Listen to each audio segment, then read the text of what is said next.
Hello board gamers, and this is my Minos Dawn of the Bronze Age solo review.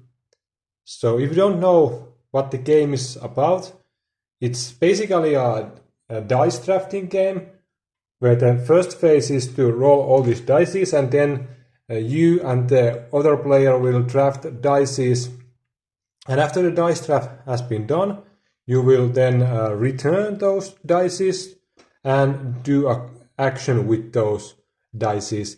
There are different actions you can build. You can take over the map. You can play cards that will gain you benefits and income. You can draw more cards. There's a different kind of actions going on. And as for a solo opponent, it is run with a deck of these cards, and the dice drafting is done very easily. So you first draw a card. For example, this card tells you highest yellow die, and if the yellow dice are all taken, highest gray die, etc. And that's the die the solo opponent will take. And the another card tells you where it will place the die. For example, here it wants to build, and if building is already taken, it goes to wild, etc. So really simple system. It's really easy to run, not that hard at all. And after the dice drafting has been done, you have this small player aid, and this tells all the actions what the AI opponent will do with the dice return actions it has. There's also a scoring help here and income help.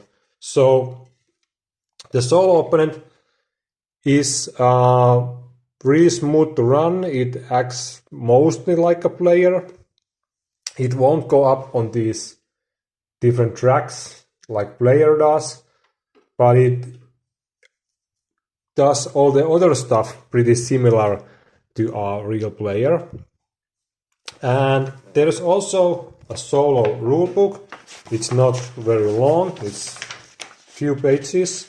There's the setup, there's the actions in the deeper knowledge, and there's also different difficulty levels. You can play it on normal, easy, or hard. So you have different challenges.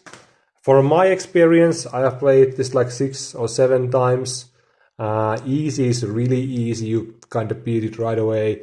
Normal is okay for a start, but after a few games I felt like I knew how to beat the normal, what I have to do. The hard is really hard because it has so many different bonuses that you have to fight against.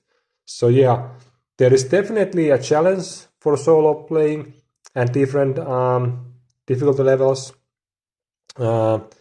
Setup is not that long if you have this already on table. There's a lot of stuff you need to randomize. You need to randomize these different special bonus things, trading things. You have to place all these different markers on the board, but that's not that huge deal. And one thing I have been using are these packs, because you have to shuffle these and random these in different piles. It's much more easier, just put all them here, and then when you need to take one resource tile, just pick one from here. So this saves a lot of time. Also, there is a lot of things in this solo opponent player rate where you need to random a region where it's going to build or move troops. I have other pack that has all those region markers. Just draw one and it shows what to do. For example, this one is metal, so it's that one. So this is my advice. Use some kind of things like these packs to random those stuffs. I heard a lot about that this game is really long and it's really difficulty. For me, it was not that difficult. First game I made few players, and then I checked those rules and I kinda learned the game right away. I don't feel like it's that heavy. It's a medium weight, I guess. And for the playing time, I haven't played other than solo. The solo mode takes like over an hour, maybe an hour and a half. If you are really slow, 2 hours, I guess.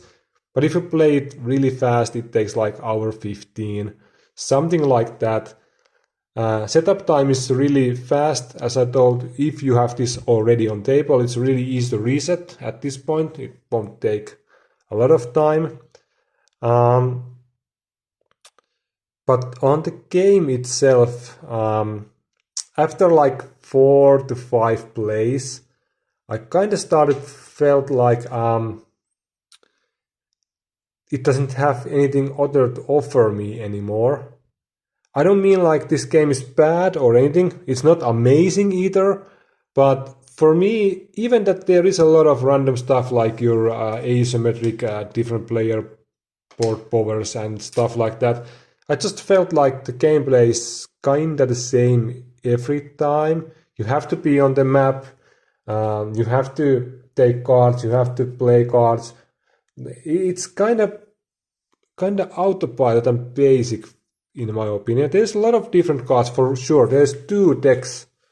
Don't get me wrong. There's a lot of cards, but still the gameplay is. I don't know. For me, it's too simplified, and I just felt like I don't think I want to play this anymore, at least for now. As I mentioned, it's not a bad game, but the solo mode kind of feels a little bit empty. But I guess I got nice 10 to 15 hours out of this, and I could play it more maybe later on. But right now, I really want to get a new game on the table. So I might play this 1 or 2 times, but I just feel like I already seen everything the game has to offer. So compare it to other solo games that has come this year. For example, I recently played Civolution and Mennefer, and I felt like those are much more deeper and better games for some reason. I felt like I want to keep them in my collection and play them again and again. For Minos, I'm not sure. It's not a bad game. It's just like everything is so basic. I don't know what to say about it. It doesn't have anything unique about it. All the mechanics really works together nicely. I don't mean to downplay them, but I don't know. Just it's not amazing. That's the word I'm trying to find, I guess. But still, if you like medium weight dice drafting Euro type games, it's not a bad choice, but there are a lot of better games available. So that's, I think, the main issue. If I have to rate this game, I would say it's something like 7 out of 10. It's nice. I like to play it, and I won't sell it right away. I will play it more for sure. But I just feel like there are better options to spend my time, and that's I think the main issue with this game. If you are somebody who is starting solo collection, this is not your first game, definitely, because there are a lot of better games. Yeah, it's still a solid game, not bad one. And the solo mode is in my opinion nicely done. And why wouldn't it be? Because if you see here, David Turci, this is the guy who usually makes really nice solo modes. So you can basically trust anything that David Turci is doing. You will know it's going to be at least solid solo experience, if not amazing. I like his work, for example, Voidfall and Imperium games and other games. David Turci has done a nice job. So yeah, solo mode is nicely done, but the game itself is yeah, it's just not enough for me. But yeah, thanks for watching, and leave comments if you have anything to ask about the game, solo mode, or anything about this game. I will answer every questions you have. So thanks for watching. Bye.